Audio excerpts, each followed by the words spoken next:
दोपहर के ठीक 2 बजे थे। दिल्ली के लक्ष्मी नगर की फजाओं में धूल और तापती धूप का एक अजीब सा गुबार था। अंकुर अपनी लोहे की बालकनी पर खड़ा था। उम्र 38 साल, सस्ता स्मार्टफोन, पर उसके जहन की कोवट किसी कंप्यूटर से भी तेज थी। लोग उसकी खामोशी को उसकी कमजोरी समझते थे, पर उन्हें क्या मालूम कि उसके इस एडीएचडी जीन में एक साथ 50 अलग अलग खिड़कियां खुली रहती हैं। उसकी आंखें किसी हाई डेफिनेशन स्कैनर की तरह एक एक शय को स्कैन करती थी। नीचे सड़क पर कुछ बच्चे शोर और गुल में गिल्ली डंडा खेल रहे थे।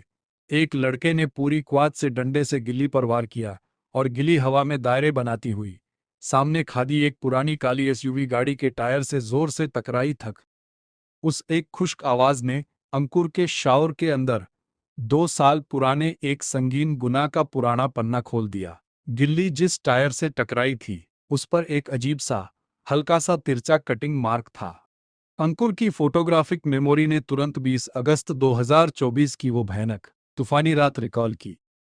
उस रात सरफा मल्होत्रा जी के घर से 50 लाख के गहने और लॉकर की असली चाबी गायब हुई थी। और संगीन ट्विस्ट ये था कि चोरी के ठीक 2 घंटे बाद मल्होत्रा जी के बड़े बेटे की लाश उन्हीं के पुराने कुएं के पास मिली थी। पुलिस ने उसे सिर्फ एक हादसा मानकर फाइल बंद कर दी थी, पर अंकुर को याद आया कि उस खौफनाक रात को यही काली गाड़ी उस कुएं के पास खादी थी और मिट्टी पर इसी तिरछे कटिंग मार्क का निशान छापा हुआ था। अंकुर ने प्रिंटिंग टेक्नोलॉजी के डिप्लोमा के दौरान पढ़ा था कि हर एक हाइड्रोलिक कटिंग मशीन का अपना एक यूनिक डिफेक्ट होता है। यह टायर सिर्फ एक चोरी का सबूत नहीं था, ये उस मौत का गवाह था। अंकुर तेजी और रौब से सीढ़ियों से नीचे उतरा। गाड़ी के अंदर मल्होत्रा जी का ड्राइवर बैठा था, जिसके चेहरे पर अब खौफ की लकीरें उभार आई थी। अंकुर ने अपनी जहानत से पड़ोस में खड़े एक पुलिस कांस्टेबल को आवाज देकर गाड़ी के आगे खड़ा कर दिया। अंकुर ने ठोस आवाज में कहा, मल्होत्रा जी के घर का गुनहगार कोई बाहर का नहीं, ये ड्राइवर ही है, और 50 लाख की चाबी के साथ साथ उनके बेटे के कत्ल का सबूत भी इसी गाड़ी के अंदर मौजूद है। अंकुर ने ड्राइवर के कांपते हुए जिसको देखा और बोला, 2 साल पहले बारिश की रात जब मैंने कुएं के पास इसका टायर निशान देखा था, तब ये निशान नीचे टंगे स्पेयर स्टेपनी टायर पर था। ड्राइवर ने कत्ल के बाद चाबी को उस स्पेयर टायर के रबर के अंदर काटकर छुपाया था, और आज जब सब ठंडा हो गया तो उसने उस स्पेयर टायर को निकालकर गाड़ी के में व्हील में लगा दिया ताकि वो यूज निकाल सके। पर यह बात किस्मत ये भूल गया कि मेरी आंखें हर चीज को 2400 डीपीआई पर स्कैन करती हैं। ड्राइवर ने भागने की कोशिश की, पर अंकुर ने उसे खुद धार दफोच लिया।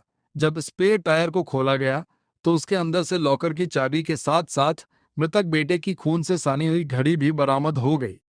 लोग कहते हैं मेरा फोकस खराब है, पर सच तो ये है, जब दुनिया हर चीज को नॉर्मल देखती है, मेरा दिमाग हर एक गुना को 2400 डीपीआई पर स्कैन करता है। मैं हूं अंकुर, और ये थी मेरी एक और कानूनी बुलेट। दोस्तों, अंकुर की ये कहानी हमें एक बहुत बड़ा और जरूरी सबक सिखाती है। हमारा समाज अक्सर उन लोगों को नकारा या बीमार समझता है जो एक जगह शांत नहीं बैठ सकते या जिनका दिमाग बाकी लोगों की तरह काम नहीं करता। पर दरअसल एडीएचडी कोई बीमारी नहीं है। ये दिमाग का एक अलग और बहुत ही यूनिक वायर्ड कनेक्शन है। हमारी मेडिकल साइंस बताती है कि जिन लोगों को एडीएचडी होता है, उनके अंदर किसी एक चीज पर घंटों तक इतना गहरा फोकस करने की ताकत होती है, जिसे हाइपर फोकस कहते हैं। उनका दिमाग आम लोगों से कई गुना ज्यादा जल्दी पैटर्न्स और गलतियों को पकड़ लेता है। जरूरत उन्हें बीमार समझकर सुधारने की नहीं है दोस्तों, बल्कि उनकी इस अनोखी ताकत को समझने की है। जब ये दुनिया उन्हें भटका हुआ कहती है, तब दरअसल उनका दिमाग एक 60,000 नए रास्ते ढूंढ रहा होता है। अगर हम उन्हें कमजोर समझने के बजाय सही दिशा और स्पेस दें, तो वही अलग दिमाग देश की सबसे बड़ी ताकत बन सकता है।